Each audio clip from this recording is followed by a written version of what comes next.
The story name is a sleep story for grown-ups. Part 1: The Whisper of Arrival. The journey does not begin with a sight, but with a sound. Or rather, the absence of one. It is the moment the last echo of the day fades, and a deep, velvety silence settles over the city of Paris. You are not a tourist tonight. You are a listener. A feeler. You find yourself at a forgotten gateway, not the Arc de Triomphe, but a small, arched porte-cochere on a quiet street in the 7th arrondissement. The heavy wooden door within the arch is closed, but the arch itself is open to the night. You step through. It is a threshold. On one side, the faint memory of the day's worries. On this side, a different world. The air here is cool and carries a complex perfume. The damp, mineral scent of the ancient Seine River stones from a nearby quay, the faint, dry sweetness of last autumn's leaves still clinging to a plane tree, and a whisper of warm, buttery pastry from a bakery that closed its ovens hours ago. Breathe it in. This is the city's true breath, unhurried and deep. A single, ornate street lamp with fluted glass flickers on across the street. It doesn't blaze, it ignites, casting a soft, peach gold light that seems to push back the darkness just enough to create a room of warmth on the cobblestones. This is your first room of the night. There is no need to move yet. Simply stand. Feel the solid, cool stone beneath your feet. Listen to your own heartbeat slowing, syncing with the slow, patient pulse of the sleeping city. Part 2: The Lamplit Lane. Guided by the lamplight, you turn onto a lane so narrow the rooftops seem to lean in, whispering to one another overhead. This is the Ruelle de Rêves, the Alley of Dreams. The cobblestones here are worn smooth in the center by centuries of footsteps, now still. Each step you take is quiet, your footfall absorbed by the stone and the immense quiet. You pass shuttered windows, their dark wood glowing faintly in the ambient light. Behind one, you imagine a family long asleep. Behind another, an empty artist's studio, canvases resting. The lane curves gently, revealing new pockets of shadow and light. Another lamp, this one with a greenish hue, illuminates a centuries-old stone fountain set into a wall. The water does not jet, it weeps slowly, steadily, from a lion's mouth into a mossy basin, a constant, soothing trickle that speaks of endless, gentle time. You pause by the fountain. Place your hand on the cool, damp stone of the basin. The vibration of the flowing water travels up through the stone, into your hand, a subtle, living hum. This is the city's heartbeat. Not frantic, not loud, but this perpetual, gentle trickle of existence. Your breath deepens, finding the same, steady rhythm. The thoughts that followed you into the archway begin to loosen their grip, washed away by the sound of the water, step by quiet step. Part 3: The Courtyard of Clocks. The alley spills you into a hidden square, a courtyard enclosed on all sides by tall, elegant Haussmannian buildings with tall, silent windows. This is the Cour de Horloges, the Courtyard of Clocks. And here, time is not measured in hours, but in stillness. In the center stands a lone, slender cherry tree, its bare winter branches etched like lace against the deep blue night sky. But the true magic is on the walls. All around the courtyard, under small, pointed roofs, are antique clock faces. They are all still. One has its hands frozen at 11:03. Another at 4:45. A third has no hands at all, just a circle of Roman numerals around a starry blue void. There is no ticking here. The tyranny of the second hand, the minute hand, has been suspended. You walk to the center, under the tree. Look up. The square of sky above is a deep, velvety blue, like the inside of a jewelry box. A single, bright star winks directly above you, a silent sentinel for this timeless place. In this courtyard, you are free from the pressure of what's next. The past is a frozen clock face. The future is an unwound spring. There is only this infinite, peaceful now. The cool air on your skin. The scent of cold stone. The profound, gracious silence. You can feel your own internal clock, the one that races with worry, winding down, its gears settling into a perfect, motionless calm. Part 4, The Bookstore of Unread Stories. A warm glow beckons from a sunken doorway. You descend 3 worn stone steps to a bowed oak door. The glass pane is fogged, but through it, you see the unmistakable warm light of a reading lamp. A sign, hand-painted on the glass in curling script, reads, Librairie de Histoires Inachevees, the bookshop of unfinished stories. You enter. The air is thick, sweet, and dry, smelling of paper, glue, and the faint, comforting odor of warm dust. The room is a cavern of stories. Books are stacked in precarious towers on the floor, overflowing from armchairs, filling shelves that groan under their weight. And in a worn leather armchair by a small fireplace, where embers, not flames, glow, sits an old man with a kind, wrinkled face. He looks up from a large, open book on his lap, gives you a slow, knowing smile, and returns to his reading. He does not speak. His presence is simply permission. You are not here to read. You are here to be amongst stories. To feel their potential humming in the quiet air.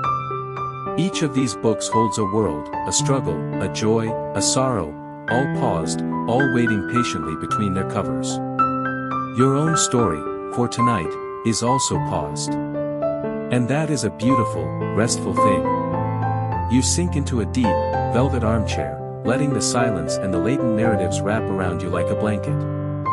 Part 5, The Bridge of a Single Light.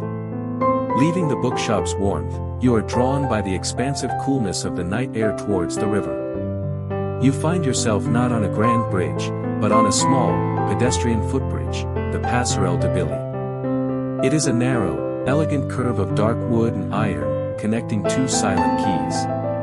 At this hour, it is utterly deserted. You walk to its very center and lean on the rail. Below, the Seine is a sheet of black obsidian, so still it seems solid. The grand illuminations of the Eiffel Tower and the Musée d'Orsay are distant, muted spectacles. Here, there is only one light, a single, powerful lamp on the bridge's own arch, shining straight down. It creates a perfect, dramatic circle of silver-white light on the inky water directly below. Around it, the river is pure darkness. You watch as a single autumn leaf, released from a tree upstream, drifts lazily into the circle of light. For a few moments, it is gilded in silver, turning gently, a solo dancer on a dark stage. Then it drifts out of the light and vanishes into the night. Your mind, like that leaf, is held gently in a circle of focus. The dark waters of tomorrow's worries, yesterday's regrets, lie outside the circle, unseen and unimportant. Inside the light is only this moment, the cool rail under your hands, the majestic silence, the beautiful, transient dance of the leaf. You are here. Nothing else exists. Part 6, The Atelier of Silent Music. A soft, familiar melody pulls you from the bridge, the same faint accordion strain from when you first arrived, but clearer now. You follow it down a cobbled mews to a large, industrial-style window. Inside is an atelier, a workshop. But this one is for sound. It is the studio of a luthier, a master violin maker. The room is lit by a single, bright work lamp over a clean, wooden bench. Violins in various states of repair hang from the ceiling like delicate, wooden fruit. On the bench lies a beautiful, antique violin, its amber varnish glowing. Beside it, a bow with silvery horsehair. But the master is not here. The music comes from an old, horned gramophone in the corner, playing a slow, melancholic valse musette on a crackling shellac disc. The accordion weeps, a piano tinkles like distant rain. This is the music of memory, of bittersweet joy. You stand at the window, watching the empty room. The music washes over you, not as a performance to be analyzed, but as a feeling to be absorbed. It speaks of love lost, of beauty remembered, of the quiet pride in a craft done perfectly. It holds sadness, but without sting, a purified, aesthetic sadness that is deeply soothing. Your own hidden sorrows feel seen, acknowledged, and gently placed on the workbench beside that violin, to be cared for another day. For now, they can just rest. Part 7, The Greenhouse of Sleeping Blooms. Leaving the melody behind, you follow a scent of damp soil and nocturnal flowers. It leads to a wrought iron gate, left ajar, in a high stone wall. You push it open to find a jardin d'hiver, a winter garden. This is a large, glass-paned greenhouse, but at night, it feels like a cathedral of slumbering life. The air inside is several degrees warmer and heavy with humidity. It smells profoundly green, of soil, moss, and the sweet, intoxicating scent of night-blooming jasmine that coils up from a dark corner. The only light comes from the moon and city glow filtered through the thousands of glass panes, casting the entire space in a dim, ethereal, greenish-blue light. Rows of potted plants, ferns, and small citrus trees create silent, leafy corridors. You walk slowly down one. Here, a rose sleeps, its petals closed tight. There, the broad, waxy leaf of a tropical plant gleams with condensed moisture. This is not a place of vibrant, daytime bloom, but of deep, vegetative rest. The plants are dreaming their chlorophyll dreams, growing slowly, invisibly, in the quiet dark. You find a stone bench beneath a towering fig tree. To sit here is to be immersed in the primal, gentle act of resting growth. Your own body feels like one of these plants, rooted, calm, breathing slowly, participating in the silent, ancient ritual of the night.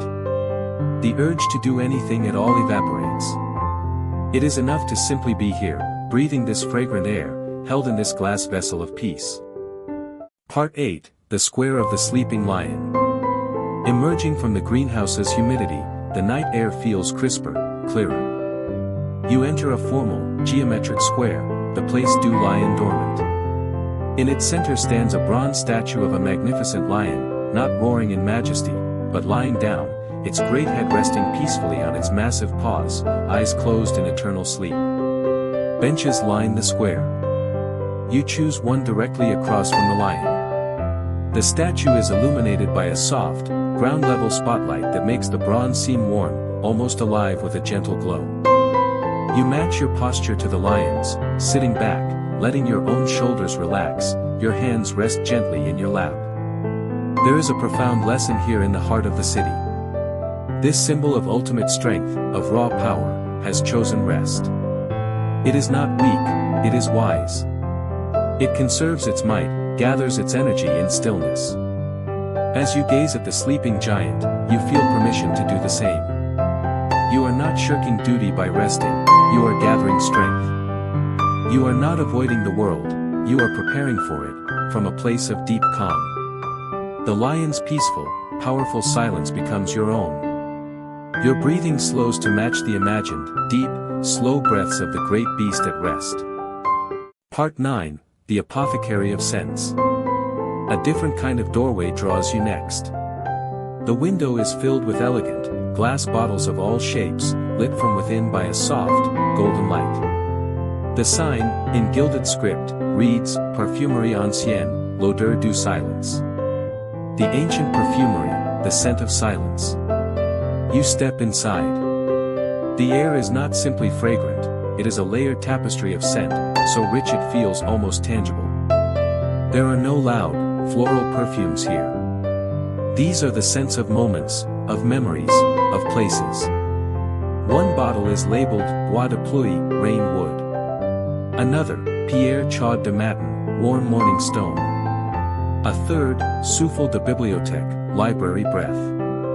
The elderly parfumeuse behind the counter, her silver hair in a neat bun, sees you and smiles. Without a word, she takes a slender strip of blotter paper, dips it into a crystal decanter, and hands it to you. You bring it to your nose. It is the most calming scent you have ever encountered. It smells like cool linen, like the air after a summer thunderstorm, like the pages of a very old book, and like distant, snowy mountains, all at once. It is the scent of pure, clean calm. You close your eyes, inhaling slowly. The scent seems to clear a path directly to the quiet center of your mind, brushing away mental clutter. She has not sold you a perfume, she has given you a key to a state of mind. You thank her with a nod, and step back into the night, carrying that invisible, calming cloak of scent with you. Part 10, The Rooftop of Bells. Seeking air, you find a door marked Escalier de Toit, Stairway to Roof.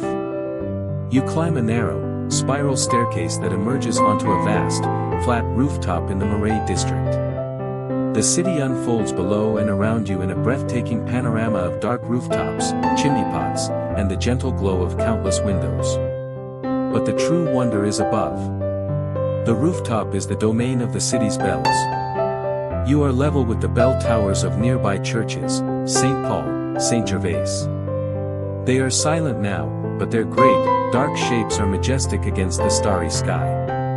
You can almost feel their potential for sound, the immense, bronze weight of them waiting. Then, as if feeling your presence, the largest bell in the tower of St. Gervais gives a single, deep, soft bong. It is not a time-keeping chime. It is a solitary note, so low and resonant it seems to vibrate through the stone beneath your feet and up into your very bones. It doesn't ring out, it fills the space, the rooftop, the sky, your chest, with a profound, vibrating peace. The note hangs in the air for a long moment, then fades, not into silence, but into a deeper, more aware stillness. You feel grounded, connected to the very bones of the city. You are not a small person on a big rooftop, you are a part of the city's own resonant, peaceful body.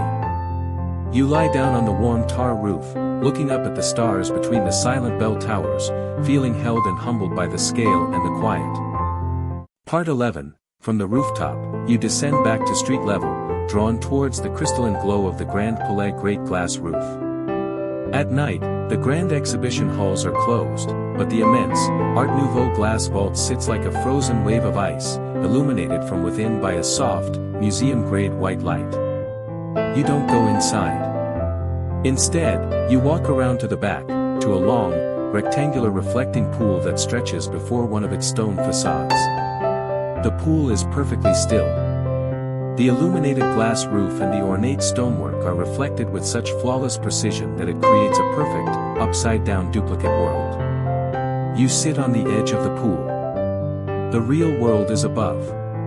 The reflected world is below, in the black water. You are sitting on the seam between the two. You drop a small pebble, taken from your pocket, into the water directly in front of you. Plink. The sound is clean, sharp. The concentric circles ripple out, gently distorting the reflected palace, breaking the perfection into shimmering, dancing fragments of light.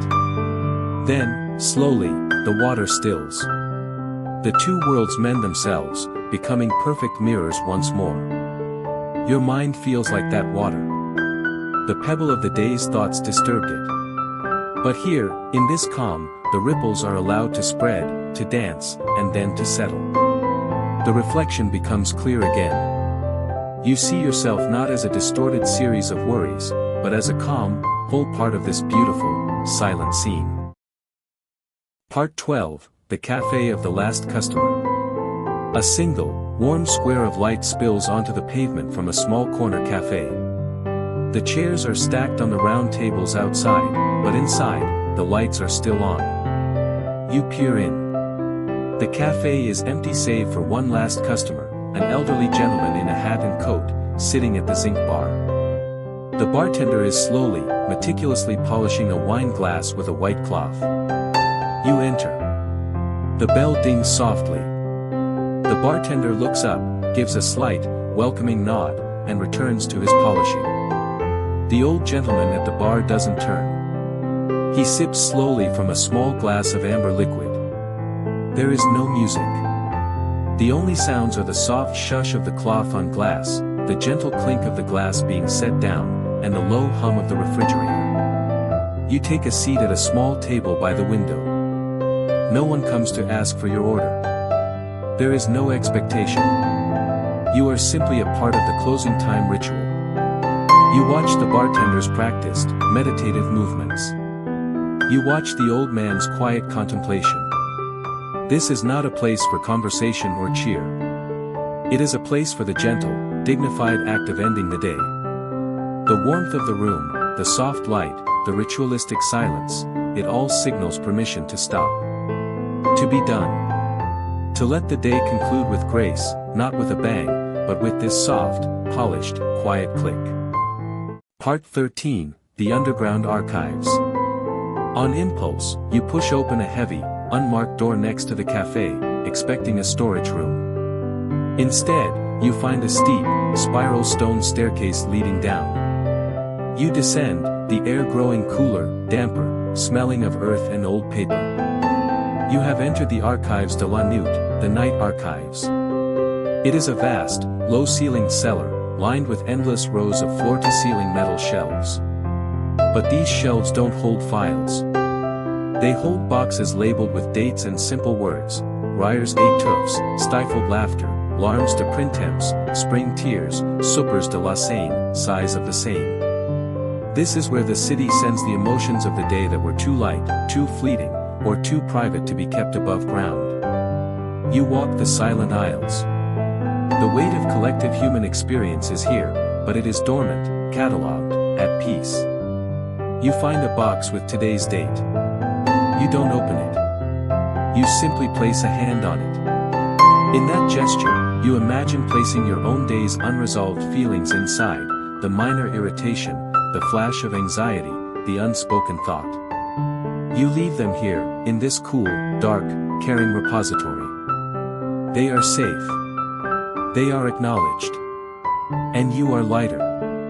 You turn and ascend the stairs, leaving the archive of daily ephemera to its quiet guardianship. Part 14, The Blind Musician's Corner. Emerging back into the night, you hear music again. Not a recording, but the real, live, slightly imperfect sound of a violin. You turn a corner to see a blind musician, sitting on a small stool under a street lamp in a tiny, triangular square. He is playing a slow, achingly beautiful piece, perhaps Massenet's Meditation from Thais. He plays not for an audience, for the square is empty, but for the night itself, for the feel of the wood under his chin, for the vibration of the string under his bow. His face is turned upward, as if feeling the moonlight on his skin. You stand in the shadows, listening. The music is not sad, it is deeply, profoundly tender. It is a conversation between a man and his instrument, shared openly with the universe. You drop a coin silently into his open case. He does not stop playing, but the faintest smile touches his lips, as if he felt the gentle disturbance in the air. You don't stay until the end. The gift is in hearing a fragment of this private, beautiful offering. The music follows you as you walk away, not as a sound, but as a feeling of grace, of art created for its own sake, of a beauty that exists perfectly whether it is witnessed or not. Part 15, The Hotel of Lost Keys. You pass the grand entrance of an old hotel, Hotel de Clés Perdus, Hotel of Lost Keys. The lobby is dark, but a night porter dozes behind the desk under a small lamp. On the wall behind him is a vast board, covered from top to bottom with keys. Hundreds of them. Old brass room keys, each with a heavy fob and a numbered tag. These are keys to rooms that have been renovated, locks that have been changed, guests who have departed and never returned for their belongings. They are keys to doors that no longer exist, to moments that are permanently locked away. The porter sleeps, the guardian of all these lost accesses. You stand at the glass door, looking in. There is a strange comfort here. All the frantic comings and goings, the arrivals and departures, the dramas behind each door, they have all culminated in this, silence, and a sleeping porter, and a wall of metal that no longer turns in any lock. It is a monument to transience, to letting go. Your own metaphorical keys, to past regrets, to future anxieties, feel less heavy. They too could hang here, on this quiet board, rendered harmless and decorative. You can leave them, and walk on, unburdened. Part 16, The Night Florist. A splash of impossible color catches your eye in the monochrome night. A small, open-fronted stall, its awning rolled up. It's a florist, but one that only operates from midnight until dawn. Bunches of flowers rest in buckets of water, illuminated by a single, bare bulb, deep blue hydrangeas, white lilies that seem to glow, and roses in colors that don't seem real, almost black, dusky mauve, pale peach. The florist is a young woman with ink-black hair, wrapping a bouquet in thick, brown paper for a customer who just slipped away into the shadows. She sees you and smiles, wiping her hands on her green apron. Pour les rêves, she says softly. For dreams. She gestures to the flowers. These are not for celebrations or apologies. They are for placing on a nightstand, to scent the room and guide the sleeping mind toward beautiful dreams. You don't buy one. But you lean in and breathe deeply over a bunch of tuberoses, their scent overwhelmingly sweet and narcotic. The fragrance fills your head, a direct, sensory pathway to the part of the brain where dreams are born. It feels like inhaling potential. You thank her with a nod and walk on, the ghost of that scent clinging to you, a promise of what's to come when you finally close your eyes. Part 17, The Concierge's Logbook. In the entrance of a beautiful old apartment building, a cone of light falls from a green-shaded lamp onto a small, wooden concierge's desk. The desk is empty, but upon it lies a large, leather-bound logbook, open to today's date. The entries are written in neat, cursive script. 11:07 p.m. Du Bois received a parcel. Seemed pleased. 15:30, the cat from the third floor, Mimi, napped in the sunspot on the stairs for 2 hours. 21:15, Madame Lenore returned from the opera. Hummed a tune. This is the chronicle of a tiny world. Not of grand events, but of small, perfect moments, parcels, napping cats, humming. You stand reading it, a smile touching your lips. Your own day, when filtered through such gentle, attentive eyes, would be just as lovely. A cup of tea drunk slowly. A cloud observed. The kindness of a stranger. This logbook reframes the world as a series of soft, appreciative notes. It gives you permission to let go of the need for a grand narrative. Your life, like this building, is beautiful in its quiet, daily rhythm. Part 18, The Telephone of the Wind. In a small, walled pocket park, you find something curious. Attached to an old, barren plane tree is a simple, cream-colored rotary telephone, its cord cut, leading nowhere. A small, hand-painted sign in French reads, Téléphone du vent. Parlez. Le vent portera vos mots. Telephone of the wind. Speak. The wind will carry your words. You look around. The park is empty. You pick up the heavy receiver. There is no dial tone, only a hollow, oceanic rush of sound, like wine through a deep canyon, or the sound inside a seashell. It's the sound of pure, empty connection. You hold it to your ear. Then, on an impulse, you speak softly into the mouthpiece. You don't say a secret or a wish. You simply say, I am here. The words are swallowed by the hollow rush. You hang up. A gentle breeze stirs the leaves of the tree, as if in response. The feeling is not of speaking to someone, but of releasing a thought into the universe, of placing a whisper into the stream of the night wind, to be carried away and dissolved. A small, private ritual of letting go. Part 19, The Window of the Pianist. You hear it from a narrow street, the sound of someone practicing piano. Not a performance, but the slow, repetitive, patient work of practice. A difficult passage is played. It stumbles. It stops. It is played again, slightly better. Again. Again. You look up. On the fourth floor, a tall window is open, the sheer curtain billowing slightly. Inside, you can see the silhouette of a person at a grand piano, lit only by a small lamp on the music stand. You stand in the shadows below, listening. There is no frustration in the repetition, only dedication.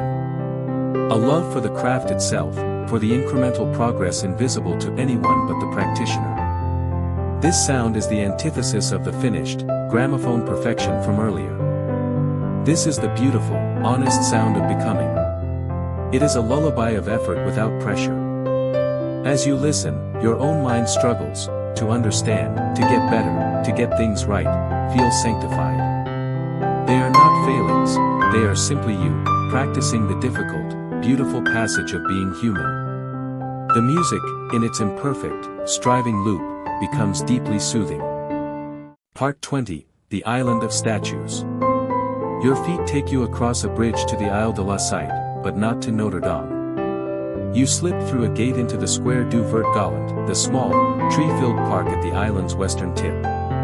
Here, facing the open river, stand several stone statues of famous French writers, pale and pensive in the moonlight. You sit on a bench near the statue of the poet. He is frozen, leaning slightly forward, as if listening to the river. You listen too. The water flows faster here, a soft, continuous shush. The statues are perfect companions for this late hour. They do not speak. They do not move. They simply are. They represent thought that has been crystallized, emotion that has been given permanent, calm form. Your own swirling thoughts begin to emulate the statues. They don't vanish, they settle. They find a shape, a posture, and then they grow still. You are not avoiding thinking, you are thinking in the manner of a statue, deeply, quietly, unmovingly. The river of time flows past, and you, like the stone poet, observe it with a calm, eternal perspective. The urgency leaves your body. You become a figure of peaceful observation. Part 21, The Aviary of Silent Wings. A soft, cooing sound leads you to a walled garden behind a grand mansion. Inside is an ornate, 19th century aviary, a large cage of delicate ironwork, like a palace for birds. But at this hour, the inhabitants are asleep. Doves, finches, and a single, magnificent peacock are perched motionless, heads tucked under wings, silhouetted against the dim moonlight filtering through the bars. You sit on a cold stone bench facing the aviary.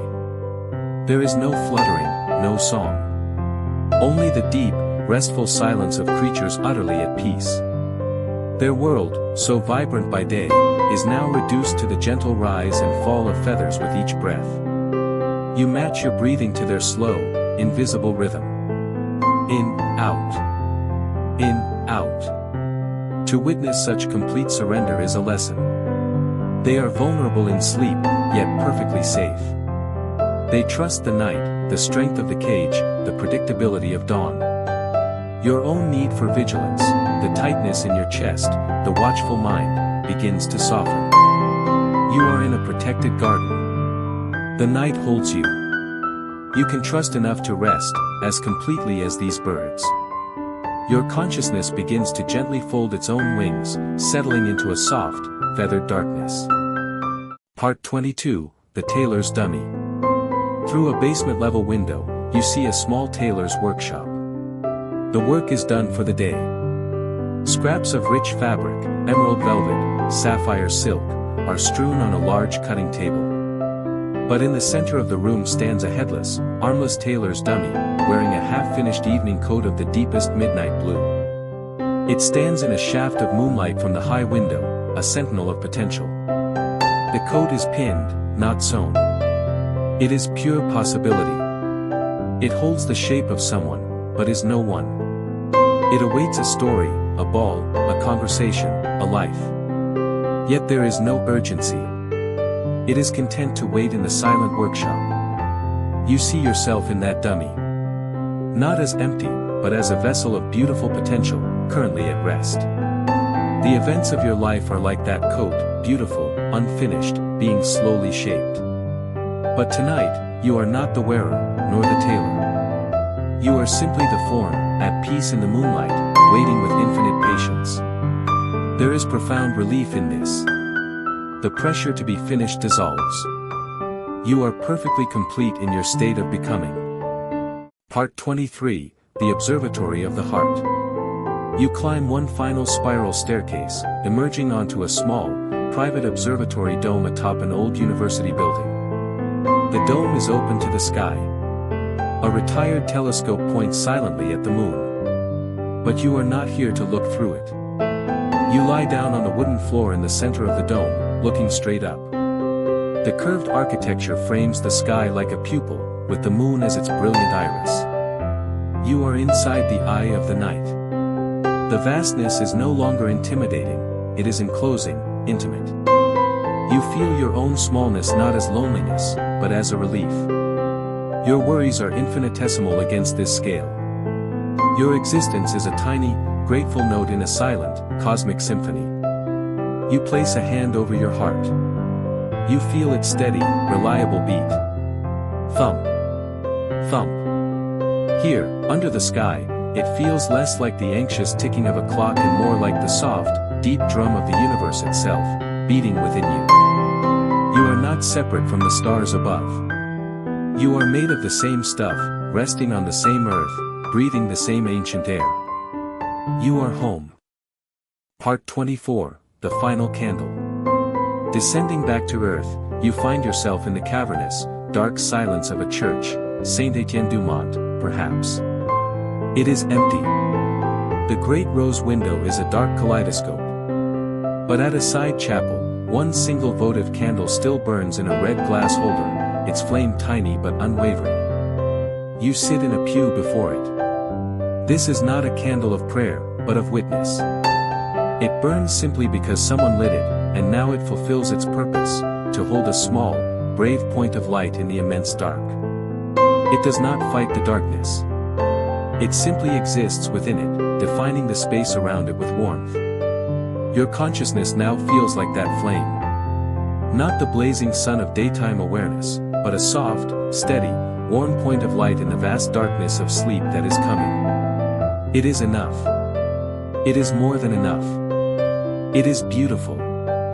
You watch the flame until your eyes grow heavy, its gentle, unwavering dance becoming the only thought in your mind, then the only feeling, then a beacon to follow down. Part 25, in a dreamlike transition, you are walking down a grand, marble staircase in a palatial building. But with each step, the surroundings grow softer, less defined. The banister melts from polished wood to smooth mist. The paintings on the walls become smudges of color, then mere ideas of color. You are not afraid. You are being gently guided out of the world of forms. The staircase itself eventually ends, not at a door, but at the edge of a vast, soft, gray expanse, like the quietest beach at dawn, where mist meets sand meets sky. Here, there is no up or down, no here or there. Only a gentle, welcoming neutrality. You step off the last stair and onto this soft ground. It holds you perfectly. You have arrived at the border country between waking and sleep. The detailed journey of Paris is now a cherished memory, a series of postcards you can put down. Your task is complete. All that is left is to let go. Part 26, The Blanket of Sound. Lying down in that soft, gray expanse, you become aware not of silence, but of a blanket of sound. It is the sum of all the gentle sounds of the night you have collected, the distant accordion, the trickling fountain, the gramophone crackle, the violin's note, the pigeon's coo, the candle's hiss. They have all blended together into a single, seamless, soothing frequency. It does not play a melody. It is a texture, a sonic cloud that surrounds you. It is the sound of peace itself. It vibrates at a frequency that matches the deepest relaxation of your muscles, your nerves, your mind. You feel yourself literally tuning to it, like a string settling into harmony. Your body feels heavy, warm, and perfectly supported. Your mind is a still pool. The blanket of sound tucks itself around you, gently separating you from any last remnants of the waking world. Part 27, Foot the Slow Spiral. Within that blanket of sound, a gentle motion begins. You are not falling, but descending in a slow, wide, effortless spiral, like a leaf circling down from a great height in a windless void. There is no rush. No destination. Only the gentle, pleasing geometry of the descent. With each graceful turn, you go deeper. Layers of light thought peel away. Deeper. The feeling of your physical body becomes distant, a pleasant memory. Deeper. The city of Paris is now a tiny, glowing jewel far above you, precious but no longer needed. You are entering the inner sanctum of rest, the place before dreams. The spiral is a pathway your mind knows instinctively. You surrender to its gentle, inevitable pull. Part 28, The Garden of Breath. The spiral settles. You find yourself in a garden, but one made of breath.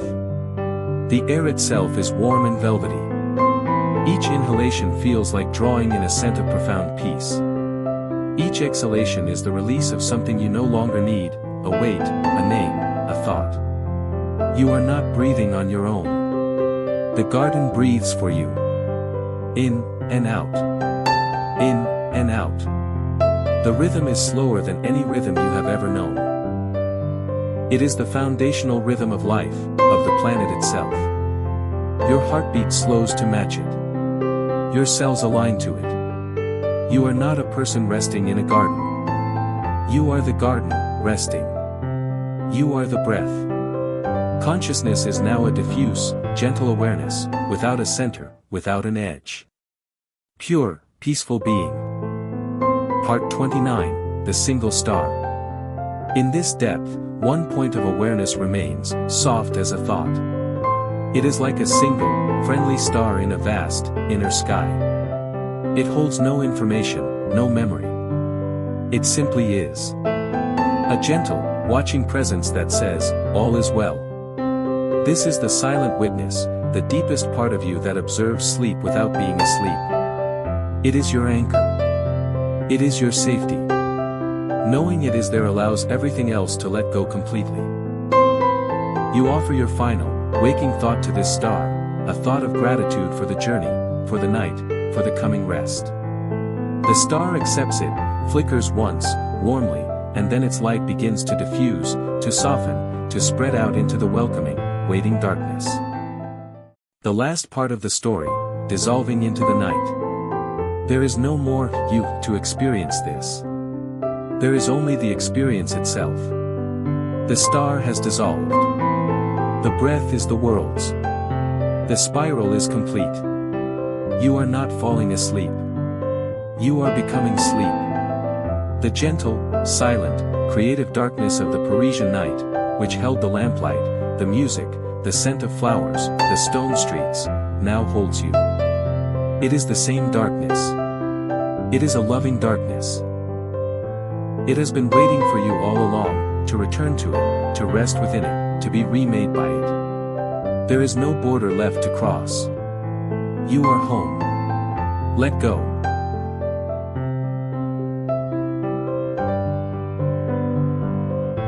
Thanks to watching this beautiful story. Who liked this beautiful story? Please like, subscribe and comment.